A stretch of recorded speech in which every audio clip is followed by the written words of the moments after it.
welcome to the fifth installment of the Scuttlebutt Dev Kit How-To series. Today we are going to be talking about the PC side of the code.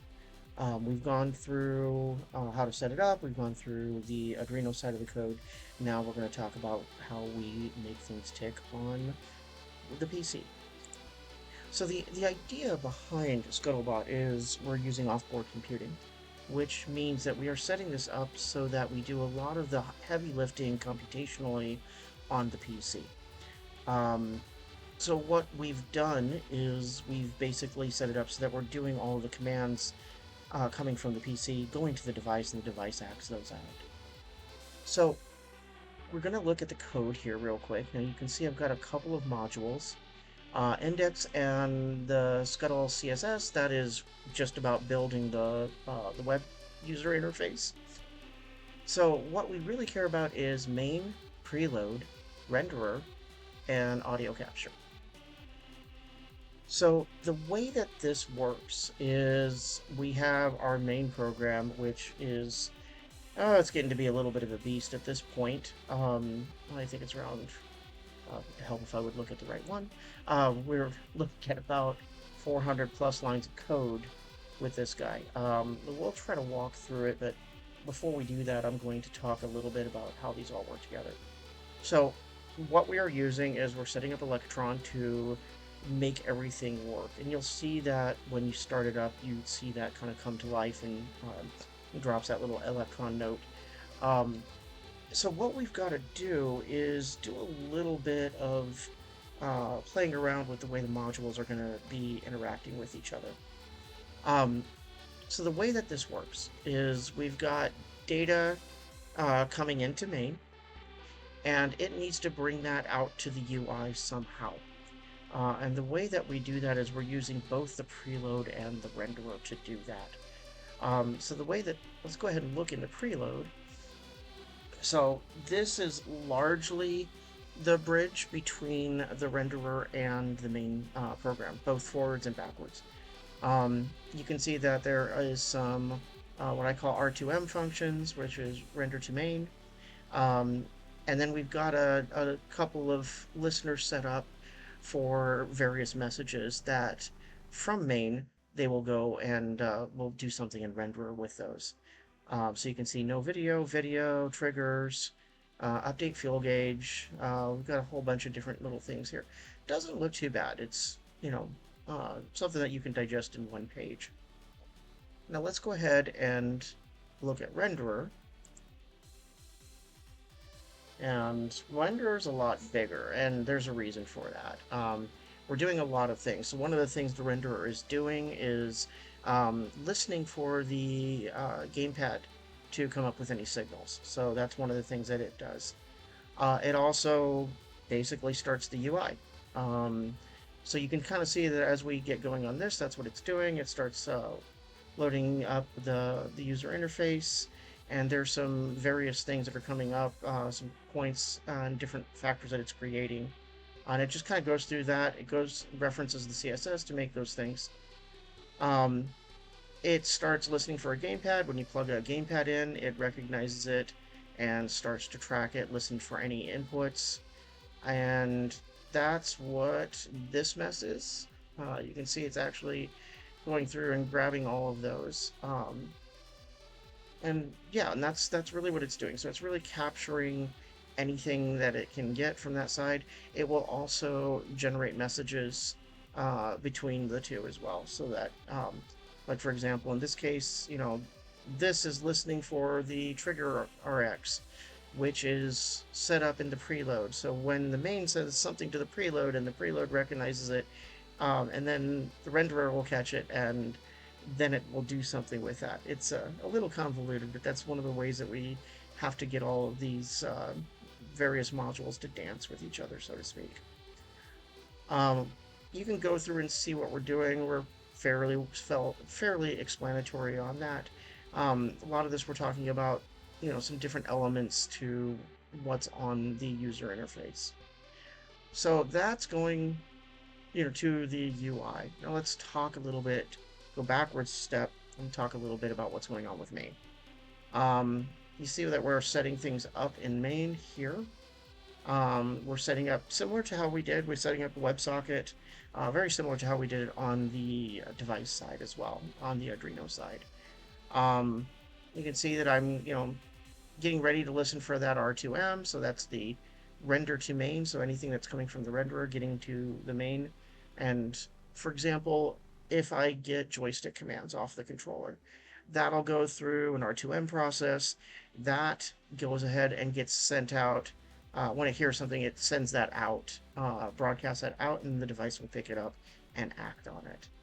Um, we do actually start up the user interface window over here. And there's some other things that we're doing. It's really just what are we doing with the WebSockets? Are we getting a command WebSocket? Are we getting something with a video WebSocket? And that's why this is so long, because we're setting up all of these different WebSockets and figuring out what we do with those. So you can see, again, it's a little bit of a beast. You'll just have to go through and really kind of start to explore it. It's not too bad, and it is fairly well commented, so I'm pretty sure that you can figure it out rather than me go through every single part. But let's go ahead and see what that is going to do for us. Let's see all these working together. So what we're going to do is we're going to go into the folder that we've gone ahead and expanded everything into. We've already run our Scuttle install, and so we're going to run Scuttle start. You just double click that. And this is coming up. And you can see that we've got Electron, we've got Node. And now this pops up. So these are going to start talking to each other. So this is one of the things that we were waiting on finishing before we released the DevKit Mark II, and it's really just the software update. So we've definitely cleaned up the UI and made it a lot more useful. So what you're seeing here is that if my gamepad was connected and I hit a button, all the gamepad data information would be coming up in this window right here. I literally left the gamepad at home today, so we're not going to demonstrate that on this video. When you activate the camera obviously shows up right here. Command log is set up, but I don't have anything going to command log yet. The idea is that we're going to have the same data that you're seeing popping up in the background here, showing up in your UI, and you'll be able to scroll through and see different things that's going on. You're seeing some flashing going on here.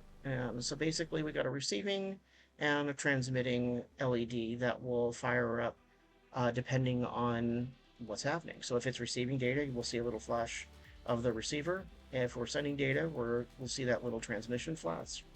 So that's kind of useful to see what's going on. You can see that we've got a little wireless set up, so you know how strong the connection is. And that's active, depending on how good your signal is, it'll update. I think we're doing a 3-second update on that one. And then finally, we've got this little fuel gauge for audio. And that is really monitoring the audio buffer when we are doing something like recording, streaming audio. That's kind of a work in progress. Really what we're trying to balance out right now is how quickly the device can process the data. And so we're kind of starting to use this tool right now to monitor if it's keeping up or not. So if we see this kind of continuing to creep up, we know that the device isn't processing the data fast enough. Right now, it looks like we're getting about 60 kilobytes per second, which it's okay for audio. It's going to be pretty rough. Over here, we see a couple of manual buttons, and that's our play tone and start recording. And we'll just kind of... So there you go. You saw the play tone. That happened for a second. It sent a second of data, and you just saw it really quickly flash. If we go with start recording... Whoops.